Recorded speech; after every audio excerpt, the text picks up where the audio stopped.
I know I'm seeing a lot of comments for you guys saying you're doing this because you're mad at Jaclyn. I am not mad at Jaclyn at all. I want to keep verifying that. I have many emails, many correspondence that I have not put out there in the public to say that I had helped Jaclyn a while ago. Even after our collab went down, at that time, I never spoke on it. I never bashed her publicly about that. The conversation came up after the email had gotten leaked. Then it became a talking point. But if I was mad at her because of that, that would have happened. I would have been, making comments or showing frustration a long time ago. My thing now is I'm genuinely concerned about the safety of the lipsticks, and this obviously is a heated topic, and this is a great time to talk to chemists about what's going on behind the scenes with how makeup is made, ingredients, all of that great stuff. Hey bitches, it's Nick Snyder, and welcome back to my YouTube channel. In this video, I am going to discuss Marlena Stell from Makeup Geek officially canceling Jaclyn Cosmetics. If you have not already seen my previous video about Jaclyn Hill responding to her expired lipstick drama, I am going to place a card in the upper right hand corner as well as a link down in the description. If this is your first time on my channel, hello, welcome, how are you doing? If you could please hit the subscribe button down below, I would greatly appreciate it. And if you are someone who has been here for a day, a week, a month, or a year, welcome back. If you could please make sure you have all of your notifications set to on by clicking the bell icon somewhere on the screen. Please know that everything I speak on in my videos is my own personal opinion, and opinions are not facts. And please do not send any hate to anyone or any brand that I speak on in my videos, because that is not what these are meant for. They're just meant for us to throw a little shade, spill a little tea, and have a messy time here on the internet. Every day I wake up and wonder if Jaclyn Hill is going to finally get a break from all the drama that has been going on with the launch of Jaclyn Cosmetics. The answer is no. Former friend of Jaclyn Hill, as well as Makeup Geek CEO Marlena Stell, shocked everyone yesterday when she interviewed two chemists on her Instagram lives and asked them questions about cosmetic production, ingredients, testing, and more. Marlena tweeted out the following: "I will be doing a live Q&A on my personal Instagram, Marlena Stell, today at noon Pacific Standard. I will be adding on two chemists to answer any questions you have about cosmetic production, ingredients, testing, etc. I want you to speak to industry professionals and put minds at ease. One chemist is one that I have personally worked with, and the other is volunteering. Keep today's Q&A informative and not focus solely on drama and answers. They cannot make claims on product they have not done tests on personally. See you in a couple hours." In my opinion, I think it's a great idea that Marlena brought on two chemists onto her live stream to answer a lot of questions that people were having, because you're never going to get those answers from Jaclyn Hill. We all saw her explanation video where she was trying to tell people it was not mold in her lipsticks. Air bubbles actually just turn black. I have never heard of that. I don't know where she got black air, but is that a novelty? And of course, there are a lot of people out there that are saying Marlena is only speaking up and has been so vocal since this launch of Jaclyn Cosmetics because she has some bad blood with Jaclyn Hill. You'll remember that Marlena allegedly lost about $1 million in a deal that she had with Jaclyn Hill. So a lot of people are like, you're just trying to get back at her. You want to see her fail.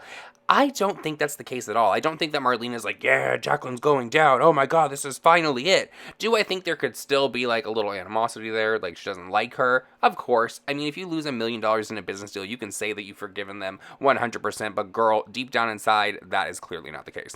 I think one of the reasons that Marlena is speaking up about this is because she is an influencer, but she's also the CEO of Makeup Geek. And to have someone come online with such a platform and sell a really product and then try to give like bullshit explanations of, oh, it's not mold, that's not hair, those are just fibers from gloves. It's probably very frustrating, and honestly, people need real answers. So I have to applaud Marlena in this for bringing on the chemist to at least give some people some sort of answer. Before Marlena went live with the chemist, she also had something to say about influencers who were not wanting to speak up, and she tweeted out the following: "I've seen several tweets now asking why larger influencers have not spoken out on Lipstickgate.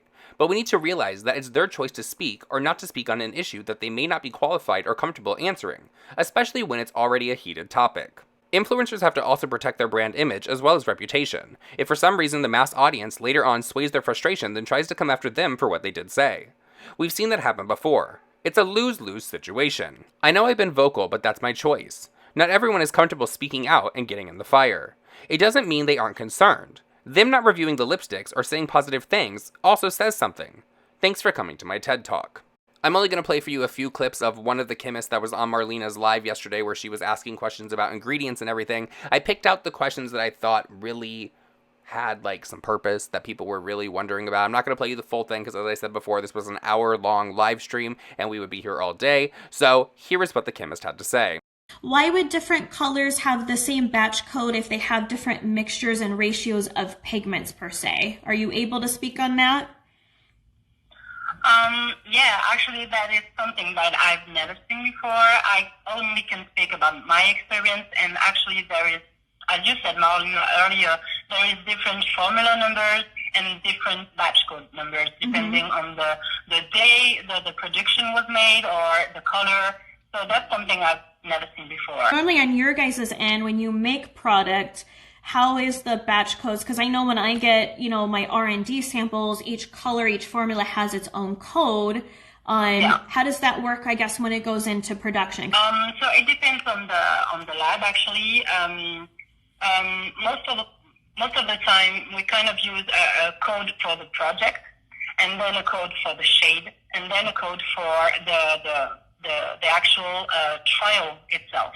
So it is like the third one or the fourth one.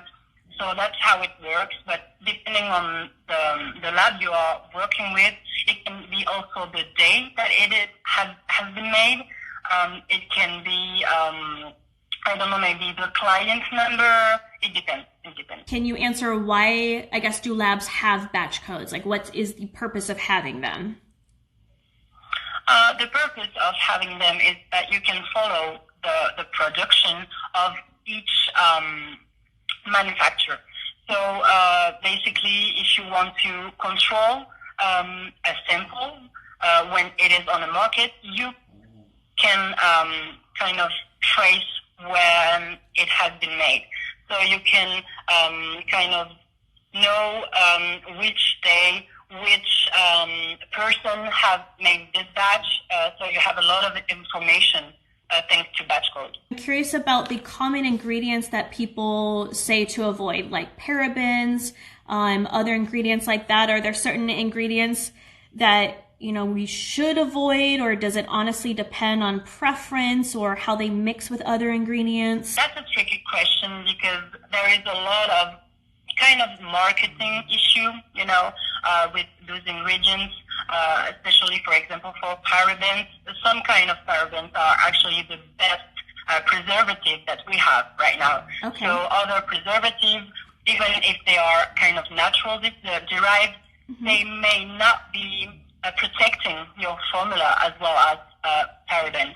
Okay. As for our ingredients, it depends. It can be kind of sensitive to an allergic reaction, or it can depend on your taste, on your ethic. If we are talking about the environmental issue, it depends. Why do sometimes lipsticks stain? What causes lipsticks to stain? Because I've seen that happen with several different brands, several lipsticks, but what is it that causes them to stain? Because of the pigments and the lake that are used. So some of the pigments are called as mineral and others are called as organic. Those organic pigments have kind of a part of the molecules that is similar to a colorant, a dye. So it will interact with your skin and then kind of color it. So it will stain. That's not dangerous. That's not an allergic reaction. That's totally fine. Yeah. But that's why lipstick are staining your lips. Does the lab do quality control, or does an external company usually do that for you? Actually, there is a quality team into the factory that will control at every stage and every step of the way to the production and to the sending of the manufacturer. So there is a quality team. We can also have a visit from external person. That's a possibility. Also, the client or the brand may be sending someone. It depends on the brand you are working with. What causes the little holes or little air bubbles in makeup, and can that happen in production? Yeah, sure. That's not an issue. Also, this is something that we are seeing a lot because it is caused by the air. Actually, when we are mixing the formula, sometimes the speed of the mixing can add some air into the batch. Okay. And so when we are pouring it into the lipstick mold, the air is kind of trapped into the formula, and so it's kind of hard like that. Okay. So that's not an issue. Regarding the little bee, I personally think that it can be like waxes that are not fully melted.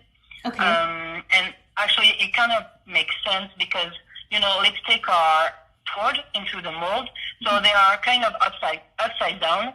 And so if waxes are not melted enough, they will sink into the bottom of the mold. And so people are actually finding them at the top of their lipsticks. So it kind of makes sense that is waxes, but we can be sure 100%. What about sweating? Is it common for, because even when we did concealers, I saw sweating on some of them. Can you speak a little bit on if that's normal? Is it safe? So hot for products as lipsticks or concealers or cream foundation, they're basically made out of three main ingredients. So first of all, you have the waxes that allows your product to be kind of a hard form. Okay. Then you will have paste form, such as butters and things like that will bring you moisture, gliding also. Okay. And then you will have oils. And then Those three main ingredients will mix together and create kind of a net into the formula when it crystallizes. When you have too much oil into the formula, it is for a purpose, maybe having a lot of moisturization or a lot of gliding for your product. If you have too much oil compared to the waxes and the paste, the oil kind of breaks through the formula. It is not dangerous. It's kind of normal. We try to, as a chemist, to avoid that because it's kind of considered not okay. When we are going through the stability test, we are kind of trying to avoid that situation, but it's fine. Nothing is dangerous or something. It's okay. I would imagine that when Jaclyn Hill sat down the other day to record her video where she was explaining everything to everyone about what happened with the launch of Jaclyn Cosmetics, she was thinking in her head, like, I'm going to provide all these facts to everyone. I'm going to show screenshots over here to my right, and everyone's just going to have to believe me because I'm using big words. Well, the video actually did the complete opposite, and it left people questioning her even more and digging even more to figure certain things out. I honestly wish that Jaclyn Hill had some better people around her giving her advice in this whole Jaclyn Cosmetics fiasco that she is going through right now. The first thing that she should have done, and I've been saying this from the beginning, is you need to recall these lipsticks. If there is more problems than not, and all of these have the exact same batch code, there's a good chance that the majority of them have an issue. Why have they not been recalled? That should have been the first thing that she said in the opening of her video yesterday. She should have then gone into if these were expired and tried to show her proof of the dates that these were manufactured, even though they all have different batch codes, which is extremely weird. But why have these lipsticks not been recalled? Who is advising her to keep these things out there for people to get their hands on? And also, which numbskull, is that what we're going to call them, a numbskull? Is that bad? I don't know. Who advised her to come on camera and say that they were cleaning the vats that her lipsticks are produced in a sanitary area with a white towel? Who told her to do that? Come on. Is she on Punk'd? Is Ashton Kutcher coming back? Because that is like, girl, you got played. Whoever is on your team telling you that that is what you should say, fire them immediately. They are trying to sabotage you. They're obviously doing a very good job because they are giving you horrible advice, and they're only making the situation worse. I honestly don't see this getting better for Jaclyn Hill anytime soon. I wish that she would have stayed off camera and she would have just gone with the statement that they released on her website, to be completely honest. Or if they were going to actually sit down and talk, maybe she should have had like a chemist there. Maybe she should have had someone from the factory there. I don't know. But whenever Jaclyn Hill seems to get on camera to explain something, first of all, she can't look the camera straight in the lens. She can't. Her eyes are always going one direction every time she tries to say something that she should probably be really honest about. So I hope, you know what? I hope that one of those body language experts and the people that can like read the eyes and all that do a video on her explanation video, because that would probably give people more answers than anything. What is your opinion about what the chemist had to say on Marlena Stell's live? Do you agree? Do you not agree? Do you think Marlena is just contacting these people because she wants to get revenge on Jaclyn? Or do you think she's actually doing it out of the kindness of her heart and she thinks that the consumer actually needs answers? In my opinion, I think what Marlena did is excellent. I think that people need to hear from chemists so they get a full, well-rounded answer rather than just what Jaclyn and her camp are trying to tell people. And honestly, unless somebody actually took their money and sent their lipsticks into a lab to get them tested, I know someone from ABC News said that they're going to do that. I really hope that they do. We're never going to get 100% real answers, because Jaclyn's camp is just going to try to sell you some story. They're going to claim they're going to give you a better lipstick when I don't understand how they're going to give you a better lipstick when it's the exact same batch code that the old ones have. So please let me know all of your thoughts and opinions down below. And with that said, everyone, that is it for this video. I hope that you did enjoy it. Please follow all my social media that's linked down in the description. And I love you guys, and I'll see you in the next one. Bye.